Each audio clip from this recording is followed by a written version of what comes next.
এক একজনের অ্যালার্জি এক এক রকম, সবার একরকম না, এবং অ্যালার্জি সৃষ্টির কারণও সবার একরকম না। লক্ষ্য করে দেখবেন, একজন বলতেছে আমি গরুর গোশত খেতে পারি না, আমার শরীরে অ্যালার্জি দেখা দেয়। আরেকজন বলতেছে আমি ইলিশ মাছ খেতে পারি না, আরেকজন বলতেছে আমি দুধ খেতে পারি না।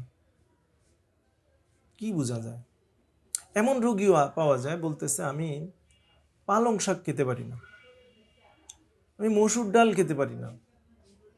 অর্থাৎ প্রত্যেকটা মানুষের ক্ষেত্রে অ্যালার্জি সৃষ্টির এই বিষয়টা একরকম না। কেউ ধুলাবালি সহ্য করতে পারে না, কেউ ঠান্ডা সহ্য করতে পারে না। তাহলে অ্যালার্জির কারণ প্রত্যেকটা মানুষের জন্য আলাদা। যাদের খাবারে অ্যালার্জি, তো সেখানেও আমরা লক্ষ্য করি যে একই খাবার প্রত্যেকের দেহে অ্যালার্জি সৃষ্টি করে না। আমি বেগুন খেতে পারি, ভালোভাবেই বেগুন খেতে পারি, কোনো সমস্যা হয় না, কিন্তু আরেকজন বলতেছে যে আমি বেগুন খাওয়া তো দূরে থাক, বেগুন দেখলেও আমার শরীর চুলকায়। চিন্তা করেন অবস্থাটা। আপনি দুধ খাইতে পারতেছেন, আলহামদুলিল্লাহ, দুধ আপনার খুব পছন্দ, খুব ভালো লাগে, কিন্তু আরেকজন কি বলতেছে যে দুধ মোটেই সহ্য হয় না, দুধ খাইলেই ওনার সারা শরীরে অ্যালার্জি দেখা দেয়, ওনার অ্যালার্জি বেড়ে যায়। দুধ তো দুধই, একজন খেতে পারতেছে আরেকজন খেতে পারতেছে না।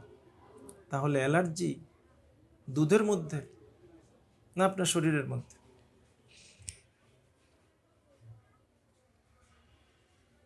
এখন এই অ্যালার্জি থেকে বাঁচার জন্য আমরা কত রকম চেষ্টা করতেছি,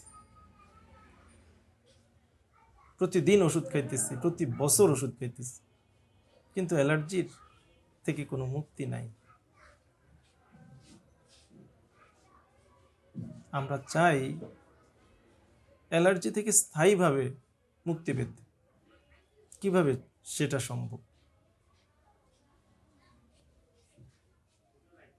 একজন রোগী আমাকে ফোন করে কথা বলতেছে, স্যার, গত 15 বছর ধরে আমি গরুর দুধ খাইতে পারতাম না, কিন্তু আলহামদুলিল্লাহ আপনার ওষুধ খাওয়ার পরে আমি এখন দুধ খাইতে পারতেছি, কোনো সমস্যা হয় না।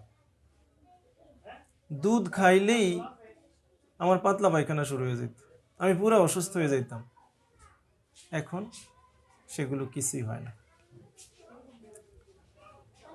তার এই উপকার হয়েছে কিসের মাধ্যমে? যথাযথ হোমিওপ্যাথিক চিকিৎসার মাধ্যমে, একবারে একটিমাত্র ওষুধের মাধ্যমে, সদৃশ ওষুধের মাধ্যমে, শক্তিকৃত ওষুধের মাধ্যমে, এবং সেই ওষুধের সূক্ষ্ম মাত্রায় প্রয়োগের মাধ্যমে। ওষুধ নির্বাচন যখন সঠিক হবে, ওষুধটাকে যখন শক্তিকৃত অবস্থা এবং সূক্ষ্ম মাত্রায় প্রয়োগ করা হবে, এবং একবারে একটিমাত্র ওষুধ প্রয়োগ করা হবে, তখন আপনি অ্যালার্জি থেকে মুক্ত হবেন স্থায়ীভাবে। আপনার সারা দিন আর সারা মাস আর সারা বছর ওষুধ খেতে হবে না। আপনি চিকিৎসা নেবেন, ওষুধ খাবেন, ভালো হবেন, ভালো থাকবেন।